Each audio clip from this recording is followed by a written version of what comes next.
Moment থেকে আরেকটা problem আছে যে বলেছে এ uniform wheel of diameter 600 millimetre. একটা একটা চাকা বা হুইল আছে যার ডায়ামিটার হচ্ছে 600 millimetre and weight 3 kilonewton is to be pulled over a rigid rectangular block of height h is 150 millimeter by a horizontal force P applied to the end of string wound around the circumference of the wheel shown in the figure. Find the least pull required just to turn the wheel over the corner of the block. Problem যা বলেছে সেই হিসাবে আমাদের একটা ছবি দেওয়া আছে। এবার সেই ছবিতে কি কি বলেছে আমি একটু বুঝিয়ে দিই। বলেছে যে একটা এরকম গ্রুভ এলাকা আছে, এই যে এইটা একটা গ্রুভ, এই যে এইটা একটা সিঁড়ি মতন আছে, এই সিঁড়ির উপরে একটা বল বা চাকা, এই সিঁড়ির উপরে একটা চাকা বাঁধিয়ে দিয়েছি। এই চাকাটার ওয়েট বলেছে 3 কিলো নিউটন, 3 কিলো নিউটন বা 3000 নিউটন, 3 কিলো নিউটন বা 3000 নিউটন। এটা হচ্ছে এই বলের বা এই চাকার ওয়েটটা হচ্ছে 3000 নিউটন। এবার বলেছে যে এইটাকে আমাকে তুলতে হবে, এটাকে তুলতে হবে, তার জন্য কি এই সোজাসুজি আমি একটা ফোর্স অ্যাপ্লাই করছি, এই সোজাসুজি একটা ফোর্স অ্যাপ্লাই করছি। তাহলে মিনিমাম কত ফোর্স অ্যাপ্লাই করতে হবে যাতে মিনিমাম কত ফোর্স অ্যাপ্লাই করতে হবে যাতে এইটা আমার জাস্ট উঠে যায়, এটা জাস্ট উঠে যায়। তাহলে এখানে যদি আমি দেখি, এখানে আমার কি হচ্ছে, এখানে এই ফোর্সের জন্য একটা নিচের দিকে ফোর্স তো আসছে, এই এই চাকার জন্য, চাকার ওয়েটের জন্য নিচের দিকে একটা ফোর্স আছে, এই দিকে একটা ফোর্স আমি টানছি। আচ্ছা এখানে এখন টানছি, এই চাকাটা এই কোণায় বেঁধে যাচ্ছে, তার মানে এই কোণাটাও কি এখানে একটা রিয়াকশন দিচ্ছে, এই কোণাটাও কি এখানে একটা রিয়াকশন দিচ্ছে, কোণাটাও একটা রিয়াকশন দিচ্ছে। এবার সেই রিয়াকশনটা কোথা থেকে পাবো? এবার এই কোণাটা রিয়াকশন কোথা থেকে দেবে? কোণাটা রিয়াকশন দেবে এখান থেকে, এই যে কোণাটা ঠিক এই সোজাসুজি একটা রিয়াকশন দেবে, কোণাটা ঠিক এই সোজাসুজি একটা রিয়াকশন দেবে, এই রিয়াকশন দেবে। এবার এখানে যদি আমি পয়েন্ট করে নিই, যে এটা ধরলাম এ পয়েন্ট, এটা বি পয়েন্ট, এটা সি পয়েন্ট, তাহলে এই বি পয়েন্টে যে রিয়াকশন সেটা হচ্ছে আর বি, বি পয়েন্টে যে রিয়াকশন সেটা হলো আর বি। এবার এই আর বি থেকে আমাকে ক্যালকুলেট করতে হবে। ক্যালকুলেট কিভাবে করতে হবে? আমি এবার কি করব, এবার আমি মোমেন্ট নিয়ে ক্যালকুলেট করব। মোমেন্ট নিয়ে ক্যালকুলেট করতে গেলে কি করব? এবার তাহলে আমি কি করব, এবার আমি এই বি পয়েন্টের রেসপেক্টে মোমেন্ট নিব, বি পয়েন্টের রেসপেক্টে মোমেন্ট নেব। এবার বি পয়েন্টের রেসপেক্টে মোমেন্ট নিতে গেলে আমাকে ডিসটেন্স বার করতে হবে, বি পয়েন্টে মোমেন্ট নিতে গেলে আমাকে কি করতে হবে? ডিসটেন্স বার করতে হবে। কোনটা কোনটা ডিসটেন্স? বি পয়েন্ট থেকে যদি আমি মোমেন্ট নিই তাহলে বি পয়েন্ট থেকে কোন কোন ফোর্স অ্যাক্ট করছে? আর বি, এই ডাব্লিউ আর এই পি। আর বিটা বি পয়েন্ট থেকে পাস করছে, তার মানে কি এই আর বির রেসপেক্টে মোমেন্ট 0 হয়ে যাবে। পি এর রেসপেক্টে মোমেন্ট কি হবে? এই পি ফোর্স ইনটু এই ডিসটেন্সটা, এই ডিসটেন্সটা কত? এই ডিসটেন্সটা হচ্ছে টোটাল, এই ডায়ামিটার হচ্ছে 600, তার ভেতর এইটুকু 150, তাহলে এই ডিসটেন্সটা কত? এই ডিসটেন্সটা হয়ে যাবে 450 মিলিমিটার।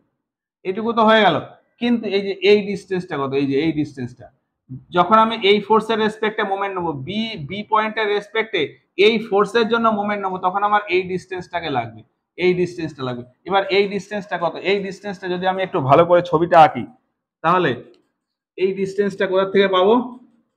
এরকম ছবি হলো এই জায়গায়, আচ্ছা আমার এই রকম ভাবে ফিগারটা আছে, তাহলে আমাকে এই যে এই ডিসটেন্সটা লাগবে, এই ডিসটেন্সটা। এবার এই ডিসটেন্সের জন্য আমি কি করব? এই ডিসটেন্সের জন্য আমি করতে পারি, এই ডিসটেন্সের জন্য আমি কি করব, আমার এই ডিসটেন্সটা লাগবে, আমি ধরলাম এটা ডি। তাহলে এইটুকু কি? এইটুকু তো এই বলের রেডিয়াস, এইটুকু হচ্ছে এই বলের রেডিয়াস, তাহলে রেডিয়াস কত হবে? 300, ডায়ামিটার 600, তার মানে এইটুকু কত? 300। আচ্ছা এটুকু যদি 300 হয়, এটাও তো একটা রেডিয়াস, এই রেডিয়াসও 300। এবার এইটুকু যদি 300 হয়, এর ভেতর এইটুকু হচ্ছে 150, তাহলে এইটুকু কত? এইটুকু হবে 150। এবার এই ট্রায়াঙ্গেলের ক্ষেত্রে এটা 300, এটা 150, তাহলে এইটুকু কত? এটা একটা রাইট অ্যাঙ্গেল ট্রায়াঙ্গেল, তাহলে অতিভুজের স্কোয়ার, তার মানে 300 স্কোয়ার ইকুয়াল টু 150 এর স্কোয়ার প্লাস এই ডি এর স্কোয়ার। এই এই ছবিটা আমরা ডান দিকে সাইডে এঁকে বা পাশে কোথাও এঁকে এই ক্যালকুলেশনটা দেখিয়ে দেবো। তাহলে অতএব D equal to 900 minus root over 900 minus এর হচ্ছে minus 225 therefore D equal to কত আসবে হিসাব করলে? এটা আসবে 259.8, 259.8। এই ডিস্টেন্সটা হচ্ছে 259.8। তাহলে এর যখন আমি মোমেন্ট ক্যালকুলেট করব তখন এর ডিস্টেন্স কত হবে? 259.8 259.8 এটা হবে হচ্ছে এর ডিস্টেন্স। এবার এখান থেকে আমি ওইটা করে নেব। তাহলে ফ্রম দ্য এই যা যা করলাম এগুলো এই ফিগারেই ড্র করে নেব, আমার আলাদা করে কিছু লেখার দরকার নেই।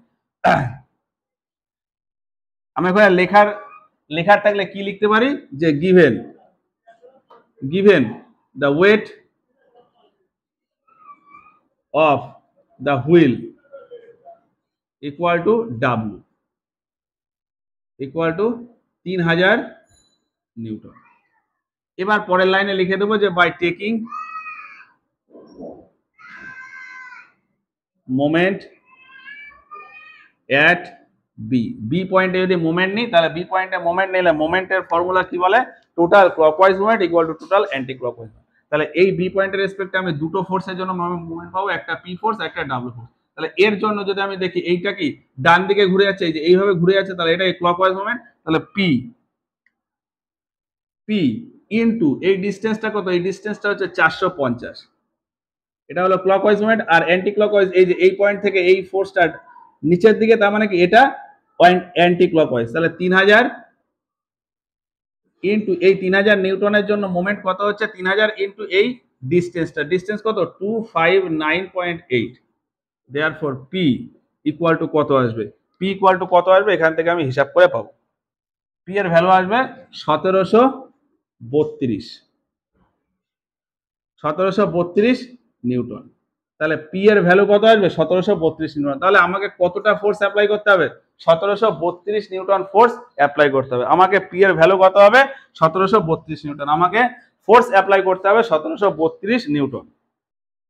তাহলে এটা হলো এর আনসার। এরপরে আরেকটা অঙ্ক আছে। মোমেন্ট থেকে আরেকটা অঙ্ক আছে, বলেছে যে find the reaction at support by equations of statics of beam of figure 6.c।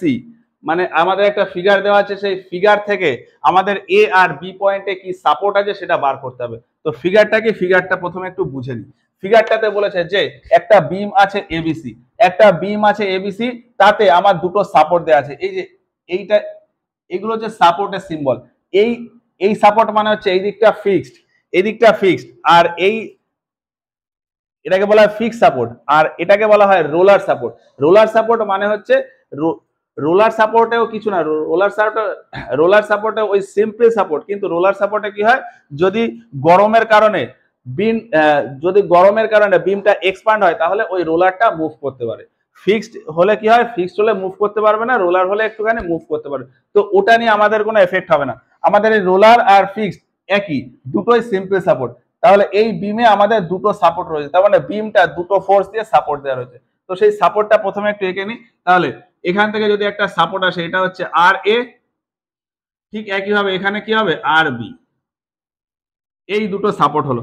আর কি বলেছে? এই বিমের উপরে বিভিন্ন লোড আছে, যেমন এই লোডটা হচ্ছে ইউনিফর্মলি ডিস্ট্রিবিউটেড লোড। এখানে লোড বলেছে 30 কিলোনিউটন পার মিটার, মানে 1 মিটারে লোড হচ্ছে 30 কিলোনিউটন। আর এই টোটাল লেন্থটা কত? টোটাল লেন্থ বলেছে 3 মিটার। তাহলে 1 মিটারে 30 কিলোনিউটন, তাহলে টোটাল 3 মিটারে কত? 90 কিলোনিউটন। তাহলে এখানে টোটাল লোড কত আছে? 90 কিলোনিউটন। এবার এটাকে যদি আমি একটা সিম্পল পয়েন্ট লোড হিসাবে কনসিডার করি, তাহলে সেই পয়েন্ট লোডের ভ্যালুটা কত আসবে? 90 কিলোনিউটন। এটা আসবে 90 কিলোনিউটন। আর এর ডিসটেন্স কি হবে? ডিসটেন্স হবে এর ঠিক মাঝখান থেকে। তাহলে মাঝখানে ওই ডিসটেন্সটা কত? মাঝখানে এই ডিসটেন্সটা এটা 3, তাহলে এটা কত হবে? এটা হচ্ছে 1.5। তাহলে এই লোডের ব্যাপারটা গেল। এখানে একটা 80 কিলোনিউটন লোড আছে, এটাকে একটা পয়েন্ট লোড, তাহলে এই পয়েন্ট থেকে একটা 80 কিলোনিউটন লোড অ্যাপ্লাই হচ্ছে। 40 কিলোনিউটন লোড এখান থেকে অ্যাপ্লাই হচ্ছে একদম এন্ড থেকে। বলেছে তাহলে আর এ আর আর বি তে রিঅ্যাকশন বা সাপোর্ট কি কি হবে। তাহলে এর ক্ষেত্রেও ঠিক আগে যেরকম সিম্পলি সাপোর্টেড বিমের ক্ষেত্রে মোমেন্ট দিয়ে বার করেছি, এর ক্ষেত্রেও ঠিক তাই, একই সেম প্রসেস। তো কি কি করতে হবে? প্রথমেই আমরা যদি দেখে নিই, এই দুটো সাপোর্টের টোটাল কত সাপোর্ট হবে? টোটাল যত লোড পড়ছে ততটাই সাপোর্ট দেবে। তাহলে টোটাল লোড নিচের দিকে পড়ছে কত? 90 আর 80, 170 আর 40, 210 কিলোনিউটন ফোর্স। টোটাল নিচের দিকে পড়ছে, তাহলে দুটো সাপোর্ট মিলিয়ে টোটাল সাপোর্ট দেবে কত 210 কিলোনিউটন। এই আর এ আর আর বি মিলিয়ে টোটাল কত হবে 210 কিলোনিউটন। এবার তো সেটা আমরা পরে আসবো, প্রথমেই যদি আমি এই এ পয়েন্টের রেসপেক্টে মোমেন্ট নিয়ে নিই, আমি কি করব এ পয়েন্টের রেসপেক্টে মোমেন্ট নিয়ে নেব। তাহলে from the above figure by taking moment at A, from the above figure by taking moment at A, A তে মোমেন্ট নিলে কি হবে, মোমেন্টের প্রিন্সিপাল বা ভ্যারিগনাস থিওরি কি বলে, total clockwise moment equal to total anti clockwise moment. তাহলে এখানে দেখি কোথায় কোথায় ক্লকওয়াইজ মোমেন্ট আছে আর কোথায় কোথায় অ্যান্টি ক্লকওয়াইজ মোমেন্ট আছে। তাহলে এই এ পয়েন্টের রেসপেক্টে যদি দেখি, তাহলে এটা এ পয়েন্টের একদম বাঁদিকে এই পয়েন্ট, তাহলে এই দিকে সব বিম, তার মানে নিচের দিকে যা আসবে সেগুলো ক্লকওয়াইজ, উপরের দিকে যে ফোর্স গুলো যাবে সেগুলো অ্যান্টি ক্লকওয়াইজ। তাই নিচের দিকে এই 90 কিলোনিউটন আসছে, তার মানে এটা কি ক্লকওয়াইজ। 80 নিউটন নিচের দিকে আসে, তার মানে এটা কি ক্লকওয়াইজ। 40 কিলোনিউটন নিচের দিকে আসে, তাহলে এটা কি ক্লকওয়াইজ। আর বি এর এর এর সাপোর্ট এর ডাইরেকশন কোন দিকে, উপরের দিকে, তাহলে এটা কি হবে, এটা হচ্ছে কাউন্টার ক্লকওয়াইজ। তাহলে এবার আমি টোটাল ক্লকওয়াইজ মুভমেন্ট আর টোটাল অ্যান্টি ক্লকওয়াইজ মুভমেন্টটা বার করে নেব। তাহলে এ পয়েন্টের রেসপেক্টে 90 কিলোনিউটনের জন্য মুভমেন্ট কত হবে, 90 ইনটু ডিসটেন্স কত 1.5, তাহলে 1.5 প্লাস 80 কিলোনিউটনের জন্য মুভমেন্ট কত হবে, 80 কিলোনিউটন ফোর্স ইনটু এর ডিসটেন্স, ডিসটেন্স কত 3 আর 2, এই যে এই টোটাল ডিসটেন্সটা কত 3 আর 2 5, তাহলে 5 প্লাস 40 কিলোনিউটনের জন্য টোটাল মুভমেন্ট কত হবে, তাহলে 40 কিলোনিউটন ইনটু এই ডিসটেন্সটা কত 3 আর 2 5 আর 2 7 আর 2 9 ইকুয়াল টু, তাহলে এইগুলো আমাদের ডাউনওয়ার্ড মুভমেন্ট পেয়ে গেলাম, মানে ক্লকওয়াইজ মুভমেন্ট গুলো পেয়ে গেলাম। এবার অ্যান্টি ক্লকওয়াইজ কি আছে, শুধু আরবি, তাহলে আরবি। আর এটা কেন নিলাম না, কারণ আর এটা ঠিক এ পয়েন্ট থেকেই পাস করছে, আর এ পয়েন্ট থেকে যেহেতু মোমেন্ট নিচ্ছি ওই জন্য ওই মোমেন্টটা জিরো হয়ে যাবে। তাহলে আরবি ইনটু এই ডিসটেন্সটা কত, আরবির ডিসটেন্স কত, এই যে এইটুকু 3 আর 2 5 আর 2 7, তাহলে 7 আর আরবি ইনটু 7 ইকুয়াল টু, এইটা টোটাল যোগ করলে কত আসে, 90 ইনটু 1.5 মানে 135 প্লাস 5 এটা 40 মানে 400 প্লাস 4 9 36 মানে 360। Therefore R B equal to কত আসবে, এবার এখানে আসবে 127.86 কিলোনিউটন। তাহলে বি পয়েন্টের রিয়াকশন বা বি পয়েন্টের সাপোর্ট কত 127.86 কিলোনিউটন, 127.86 কিলোনিউটন। তাহলে রিয়াকশন এট বি যদি ওটা হয়, তাহলে রিয়াকশন এট এ কত হবে, তাহলে রিয়াকশন এট এ, তাহলে এ আর বি এর টোটাল রিয়াকশন হচ্ছে টোটাল কত ফোর্স পড়ছে, তাহলে ফ্রম দ্য অ্যাবাভ ফিগার কি লিখতে হবে, from the above figure R A plus R B total reaction, R A plus R B total reaction বা total support equal to total কত load পড়ছে, টোটাল লোড পড়ছে কত 90 প্লাস 80 প্লাস 40। তাহলে therefore R A equal to, এই সবগুলোকে যোগ করলে কত হয়, সবগুলোকে যোগ করলে হয় 9 8 17 8 4 21 210 মাইনাস আর বি এর ভ্যালু কত আসছে 127.86। তাহলে therefore R A equal to কত আসবে, এটা আসবে 82.14 কিলোনিউটন, 82.14 কিলোনিউটন। তাহলে এটা একটা রিয়াকশন বা সাপোর্ট বেরোলো, এটা একটা রিয়াকশন বা সাপোর্ট বেরোলো, এই দুটোই আমাদের চেয়েছে। তাহলে ফাইনালি আনসারে লিখে দিতে হবে যে, তাহলে ফাইনালি আনসারে লিখে দিতে হবে যে রিয়াকশন এট, তাহলে ফাইনালি আনসারে লিখতে হবে যে the support at point A is 82.14 kilonewton and the support at point B is 127.86 kilonewton। এইটা হচ্ছে এর আনসার।